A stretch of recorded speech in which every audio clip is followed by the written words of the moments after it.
Bom, continuando então, somente da parte de usuário avançado. Foi inserida aqui uma caixa texto, utilizando o componente textbox.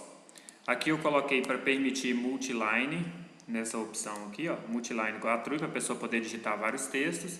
Se a pessoa começou a digitar e quer descer para a próxima linha, ele pressiona Ctrl Enter, aí ele desce para a próxima linha. Ou ele pode digitando em sequência, quando dá o tamanho da caixa texto, ela automaticamente desce ali. E coloquei também que o máximo de caracteres digitado seria 0. Quando eu coloco 0, eu estou dizendo que é infinito, não há limites. Bom, e inseri o botão executar. Aqui eu dei um F4, renomeei ele para CMD executar. Coloquei o tab index, o primeiro após o da caixa texto. Se ela era 12, aqui eu coloquei 13. Feito isso, eu tenho que dar vida a esses dois objetos. A caixa texto eu poderia criar um validador para ela, mas ao invés disso eu fiz o seguinte: peguei a própria mensagem que vai ser retornada do PostGrid e joguei ela para o usuário, utilizando o seguinte código: duplo clique no botão executar, ou caso você não dê o duplo clique no botão executar, se você der duplo clique no formulário, ele já estará em sequência, porque eu já fiz o código para facilitar na mesma ordem que estou explicando. Então, após o formLoad, já começa o CMD executar evento clique, Bom, aqui eu coloquei o seguinte: sempre que houver um erro, ele vai para a função falhou. Aí aqui embaixo eu declarei essa falhou aqui, falhou, dois pontos, e aqui eu coloquei: se o erro for igual a empty ou o número do erro igual a 3704, que é o mesmo que empty também, ele não faz nada, mas caso contrário, ele exiba uma mensagem box ao usuário com a descrição do erro. Aqui embaixo eu peço para ele limpar o erro, tirar o erro da memória, e quando ele encontra o erro, evita também ele dar um runtime e sair do programa. Bom, caso o usuário digitou alguma coisa e aquilo não contiver erros, o que vai acontecer? Ele vai passar por esses comandos, ou seja, ele vai chamar o FRA registro.visible igual a true, que é essa caixa aqui, Observe que ela está visível igual a false. Se correu tudo bem, ele vai colocar ela como true. Colocou ela como true, como verdadeiro, para aparecer visível igual a true, ele vai fazer a conexão com PostgreSQL 30 através do ADO registro, que é esse daqui.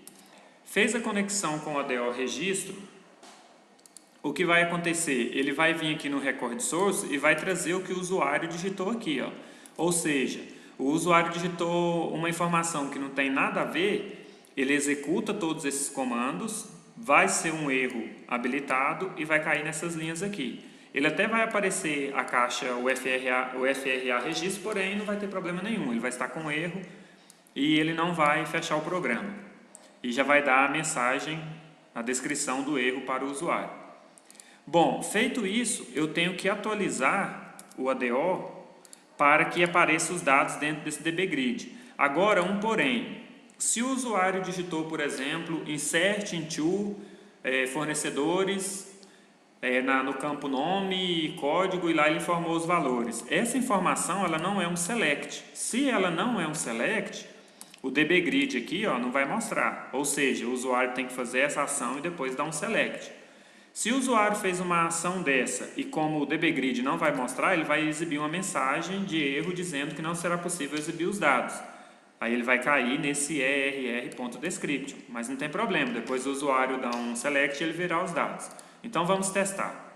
Deixa eu primeiro excluir esse form1 aqui, que é só de teste. Isso, e poder salvar o meu projeto. Então vamos lá, vou testar. Como eu já coloquei o usuário avançado aberto aqui, eu posso digitar. Então eu vou digitar aqui, por exemplo, em select todos from fornecedores e vou executar. Antes de executar, eu vou dar uma pausa e vou pausar aqui para que vocês acompanhem. Executar. Então ele veio, chegou até aqui, TXT avançado, select todos from fornecedores. E ele já vai atualizar o refresh é para atualizar o ADO registro. Como aqui eu já chamei ele no record source, pela lógica ele tem que aparecer os dados. Vamos ver se vai dar certo. Vou dar sequência. Beleza, ele trouxe aqui para mim, Trouxe em branco porque na minha tabela não tem nada adicionado. Vamos testar agora a tabela teste. Vou mandar executar. Observe que a tabela teste possui alguns registros. Teste 2, executar. Beleza. Agora vamos fazer o seguinte, vamos partir do princípio que o usuário ele quer inserir dados na tabela fornecedores. Então ele vai vir aqui, ó. Para mim não ter que digitar o código, eu já fiz um esquema aqui. Em cima do PostGrid, você dá um duplo clique, ele já traz um código pronto. Esse código eu fiz da seguinte forma. Eu vim aqui, ó, img PostGrid e coloquei o seguinte.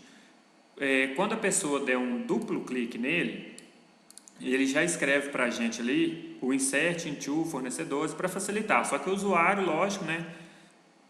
Ele não vai fazer isso, ele vai vir e vai digitar na unha ali. Mas nós, para não perder tempo, vamos dar um duplo clique aqui, ó, ele já vai escrever para a gente.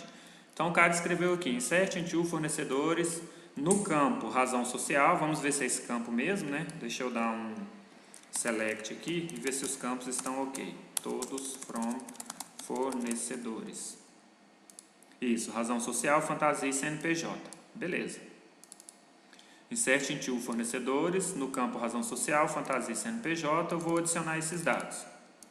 Aí ele veio aqui e digitou, porém o usuário esqueceu de colocar entre aspas razão social. Vamos imaginar que aconteceu isso. Quando ele executar, vai dar essa mensagem. Coluna razão social da relação fornecedores não existe. Aí ele vem aqui, vai em cima dessa opção, verifica qual foi o erro, corrige e manda executar. Quando ele der a mensagem operação não permitida quando o objeto está fechado, não tem problema, mesmo assim ele executou. Essa mensagem só aconteceu pelo seguinte. Para economizar código, na hora de criar o objeto aqui, o que eu fiz? O mesmo ADO registro que eu uso para dar um select e mostrar as informações, eu também utilizo ele para inserir os dados. Por isso que quando eu fiz isso, ele deu aquela mensagem, porque ao invés de eu utilizar o select, eu utilizei o insert. Como que o insert vai mostrar os dados aqui? Impossível. Por isso que ele deu a mensagem, mas ele inseriu com perfeição. Vamos testar. Select todos from fornecedores. Executar. Pronto, tá ali, ó. Observe que ele adicionou os dados com perfeição. Vou adicionar mais um. Vou mudar esse nome aqui. E aqui também. E vou executar novamente. Ok. Agora eu vou testar. Select todos from fornecedores. Vamos testar. Tá ali, ó, adicionado com perfeição. Esse é o usuário avançado. Por aqui também eu poderia criar uma visão, poderia criar uma procedure, poderia deletar informações, poderia dropar a própria tabela, excluir a tabela. Então, vou fazer um teste aqui agora utilizando uma visão. Para mim não ter que digitar aqui create, view, tal, eu fiz também um macetezinho em cima da ícone aqui do Visual Basic. Duplo clique, create view, ele vai criar uma visão com o nome fornecedores, com os campos razão social e CNPJ. Aqui eu vou mudar, eu vou colocar para aparecer razão social e fantasia. Ou seja, não deve aparecer o campo CNPJ da tabela fornecedores. Vou executar, possivelmente vai trazer um erro, porque ele não é select, né? Mas não tem problema, vou executar. Ah tá, aqui está dizendo que já existe, então eu vou utilizar outro nome, vou por fornecedores 2. Pronto, executar, deu a mensagem que o objeto está fechado, porque não é select, ok. Agora eu vou executar o select em cima dessa tabela aqui. Select todos from, e o nome da tabela view que é VW fornecedores 2. Fornecedores 2. Vou apagar essa daqui e vou testar. Pronto. Ele trouxe para mim a visão que eu acabei de criar. Então, isso prova que está funcionando 100%, né, de forma básica, em relação à programação, porém avançada para o usuário que saiba já trabalhar com os comandos select, insert, né? Todos esses comandos aí do SQL. Bom, então com isso encerramos essa parte aí do avançado.